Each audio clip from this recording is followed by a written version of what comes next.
Street. Sesame Street and Carl Sagan. I think That's it. That's your description of what the show is. there is no homework required for this show. You come and hopefully it will pour over you in a way that is both gratifying and satisfying. And so no, there's no homework. There's no homework involved. All is a desire to be entertained and maybe a little curiosity. That's all you need to see the show. How did we meet? Mm-hmm. Oh, Lord. 1978 or 9? 1978 or 79. We were both in the first national tour of a chorus line. Yeah. And we just realized we had an awful lot in common. Because male dancers, well. You can say it. No. Who are straight. We're straight male dancers. So right off the bat, we had something unusual in common. Whether you keep that in is your call. But not only that, we shared a fascination with a lot of things. I swear we talked about physics more than anything. And philosophy. Physics and philosophy. We took a highway trip down one along the coast, I remember, for something, just talking the whole way. Yeah. It was great. We just, sometimes you just meet people, and we've been friends ever since. And then in the 80s, I had always been writing music and songs and stuff since even before that. And then Marshall, when did you start writing lyrics? Well, early 80s. Early 80s, right. And then I went, well, we should write something together, And so we did, we wrote something and we loved it then. It sounds very 80s now. It certainly does. But that's when we really started writing. Yeah. So have y'all done more shows together between then and now? Or like we got to 3/4 of the way cooked on another entire show that had to do with a female protagonist and magic and a guru and falling in love, and then we decided this would be better to do this other show. But really just these two shows. Yeah, and that was like 5 years ago. Yeah, 5 years ago, because we were all, our wives, they're sitting over there. We were all sitting having lunch or something. And I think Jenny my wife said, you two should just write a musical together. And so I blame much of this on her. Yeah, it's really all her fault. It's her fault. Yeah.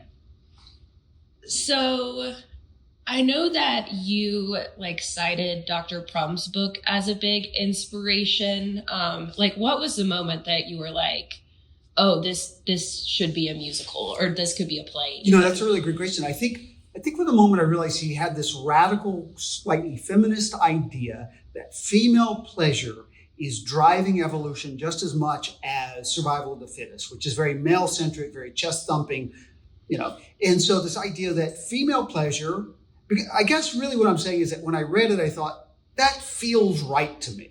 That in the book, he says, males are lying fundamentally about who they are to get laid, or to get the female to believe that they have the best survival traits. And I think the thing is that the ideas in the book were true for humans on a social, cultural level, and also apparently true in this very basic biological level. And I thought, and because I'm a scientist, after getting out of dance, I became a scientist, and I thought this is a great way to marry magic of theater with these scientific ideas. So I just thought, wow, let's do that.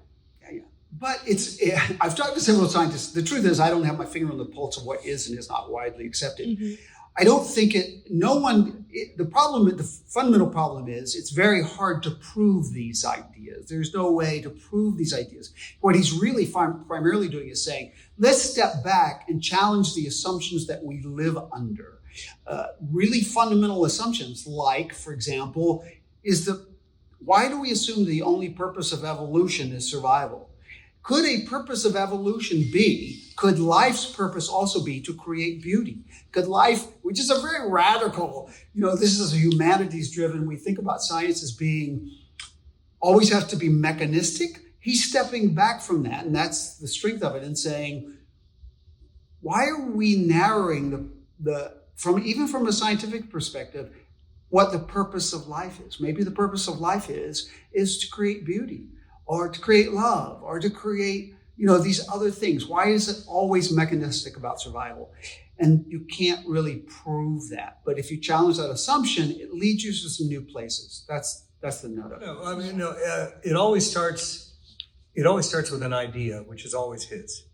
In terms of the lyrics themselves, I think they're unformed often initially, and they become formed.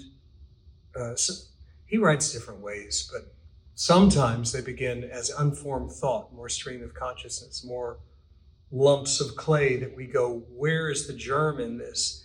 That we go, how do we find the song in this? And then how do we develop that idea? And we do that together. I mean, neither one of us, it's never in isolation. So once we sort of get that and we go, this is what we're writing about, then he, again, goes off and tries to develop that idea more. I will take his ideas and I'll go, within the realm of how to create structure music, I'll go, if we organize your thoughts this way, it becomes a song. It doesn't finish in there, because then he takes my organization, starts over again, and restructures what he did, and it begins to take shape. Is that sort of a fair? No, that sounds accurate. And sometimes it's not. Sometimes it's Brad. Like there's a song in the show, I'm Not Going to F It Up.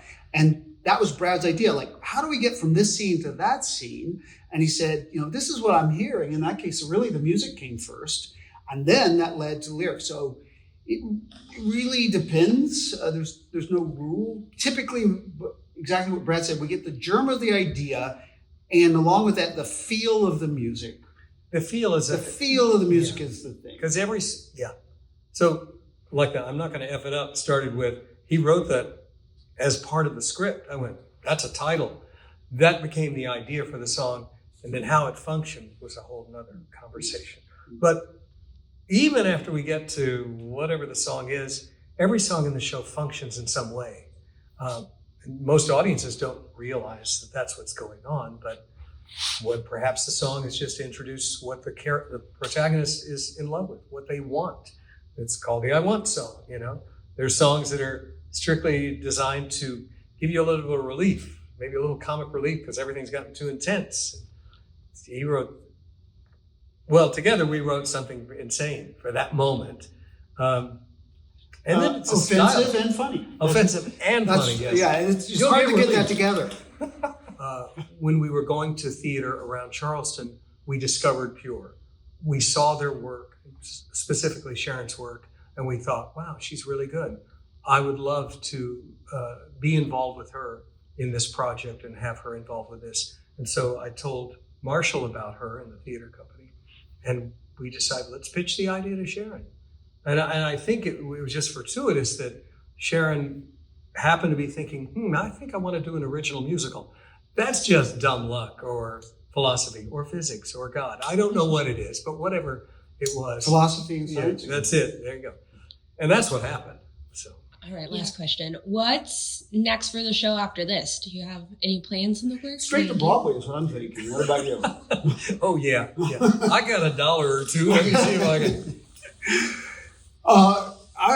There are no concrete plans. What we're hoping is that people will like the show, and we'll get a little word of mouth, maybe some good reviews. So I think the next logical step, if we were plotting from a producer hat, would be regional theater, colleges, maybe off Broadway, something like that.